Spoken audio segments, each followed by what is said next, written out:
सत श्री अकाल सारिਆਂ ਨੂੰ। मैं जसमीत भाटिया लैंडमार्क इमीग्रेशन तो और अज भी एक इंपॉर्टेंट इन्फॉर्मेशन डिस्कस करांगे जिहड़ी कि मैनू क्लाइंट्स ने कहा कि जरूर डिस्कस की जाए साडे वीडियोज़ के दौरान।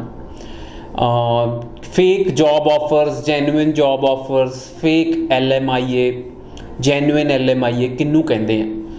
सो बड़ा सेंसिटिव टॉपिक है क्योंकि तुहानूं पता ही है नॉर्थ इंडियन सारे ही साडा एक की कहते हैं बचपन तो ही एक ड्रीम हुंदा है कि असी कैनेडा जाना है या बाहरले मुल्क जाना है और सानू लगता है कि उत्थे जाके ही असी वधिया परफॉर्म कर सकते हैं। एंड असी बच्चे हुण जिहड़े +2 पास करते हैं वो पढ़न जाते हैं, उत्थे सैटलमेंट के ऑप्शनस देखते हैं। बट कुछ लोग चाहते हैं कि सीधा ही जॉब पर जाइए, सीधा जॉब वर्क परमिट मिले सानू and we get settled there. But जिहड़ा ये रूट है, ये रूट थोड़ा जिहा टफ है। तुहानूं डायरैक्टली इत्थों जॉब मिलना बहुत ज़्यादा डिफिकल्ट है, बहुत ज़्यादा डिफिकल्ट। खास करके कोविड के टाइम ते काफ़ी सारे प्रोविंसिस, जे मैं अल्बर्टा की गल करा तो उन्होंने एग्जिस्टिंग LMIA भी जिहड़े इशू कीते सी वो भी रोकते हुए हैं। ईवन जिहड़े स्टूडेंट अल्बर्टा प्रोविंस च हैगे हैं उन्हों के एग्जिस्टिंग LMIA ते PR वर्क परमिट्स रोकते हुए हैं क्योंकि कोविड के दौरान द गवर्नमेंट इज़ रियली जिन्होंने कहते हैं taking it seriously for their own population कि जिहड़ी उत्थे जिहड़ी पॉपूलेशन हैगी है कैनेडा च उन्होंने जॉब ऑफर्स पहला दईए ना कि असी फॉरन वर्कर्स बुलाइए। सो कुछ एग्रीकल्चर के रिलेटेड जॉब ऑफर्स होंदियां, दे आर ऑलवेज जिन्होंने कहते हैं ओपन होंदियां and but you need to find the right way to get those job offer. So पहला मैं सारे दर्शकों को दसना चाहांगा कि लैंडमार्क इमीग्रेशन कोई भी LMIA नहीं अरेंज करता। सो सब तो इंपॉर्टेंट पॉइंट यही है, मैं सारे दर्शकों को चाहांगा कि we don't arrange any LMIA for any of our client and we don't deal in any kind of work visas.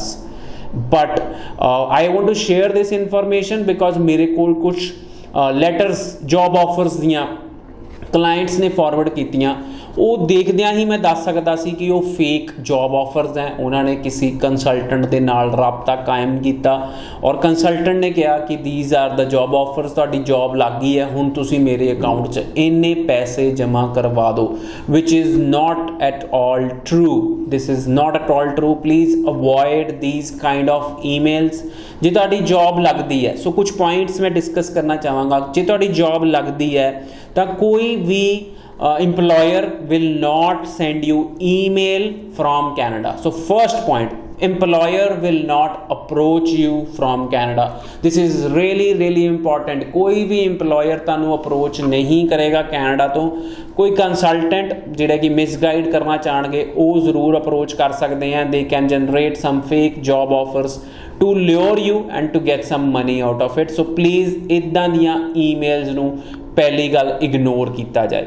Secondly, suppose जो तुहाडे कोल ईमेल आती है उत्ते कंपनी की ईमेल ID तो तुहानूं ईमेल आएगी, नॉट फ्रॉम Gmail, Hotmail और Yahoo. So if you have applied a job somewhere and then you get an email that will be from the company email ID, जिवें कि जे साडी company की email ID है that is landmarkimmigration.com। Suppose उत्थे कोई company हैगी है teams, सो teams सो उत्थे email ID होएगी info@tims.com। सो ब्रॉडवे कोई कंपनी है कैनेडा की तो broadway.com। इदां दे ईमेल ID तो तुहानूं ईमेल आएगी। So no email can come from Gmail, Hotmail और Yahoo।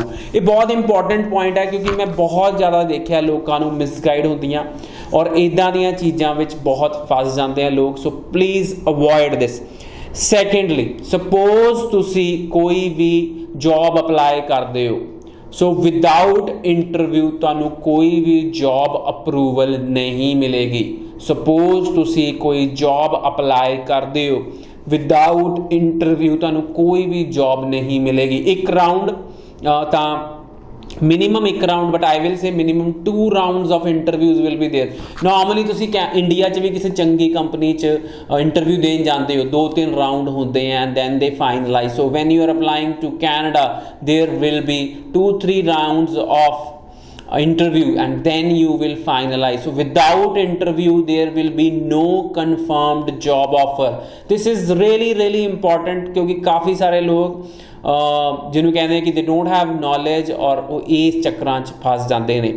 then suppose they given you the job offer but LMIA labour market impact assessment HRSDC approval तो बिना नहीं मिल सकती। एक human resource skill development Canada HRSDC human resource skill development Canada का department है और वो LMIA इशू करते हैं लेबर मार्केट इंपैक्ट असेसमेंट। ਉਹਦੇ बिना कोई भी जॉब ऑफर वैलिड नहीं हैगी। Just giving you a job offer on a letterhead does not mean that ਤੁਹਾਡੀ जॉब लग गई है until and unless you get a labor market impact assessment approved by HRSDC human resource skill development Canada. ये बहुत important चीज़ां है, कोई तुहाडे नाल शेयर इसलिए नहीं करते because you should have full knowledge and misguide ना होवो। सो कंपनी जिहड़ी तुहानूं उत्थे इनवाइट कर रही है उही तुहाडा LMIA मंगवाएगी, होर कोई एजेंट कोई कंसल्टेंट LMIA नहीं मंगवा सकता। सो कोई एजेंट LMIA नहीं मंगवा सकता।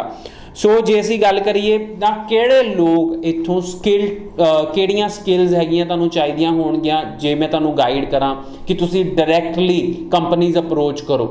ਸੋ ਆਈ ਵਿਲ ਐਡਵਾਈਜ਼ ਯੂ ਕਿ ਇਹ ਨਹੀਂ ਹੈ ਕਿ LMIA ਨਹੀਂ ਇਸ਼ੂ ਹੁੰਦੇ, ਬਿਲਕੁਲ ਇਸ਼ੂ ਹੁੰਦੇ ਹੈ, बिल्कुल इशू होंगे हैं खास करके स्किल ट्रेड्स च। सपोज तुसी किसी सरकारी कंपनी च जॉब करते हो as a mechanic as a industrial mechanic there are lot of options in Canada. जे तुसी किसी सरकारी कंपनी च इंडस्ट्रियल मकैनिक की जॉब करते हो and you should be speaking English then only you will be hired. चाहे आईलैट्स की रिक्वायरमेंट नहीं हैगी but you should know English. So mechanic की तुसी जॉब करते हो and you are good fluent English speaker, तुसी शेफ हो यू आर इंग्लिश स्पीकर, फिर तुसी प्लंबर हो and you are English speaker.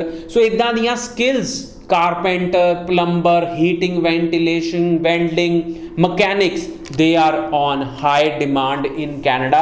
तुसी खुद अप्रोच कर सकते हो, कुछ कंपनीज की वैबसाइट उत्ते जॉब्स पोस्ट होंदियां।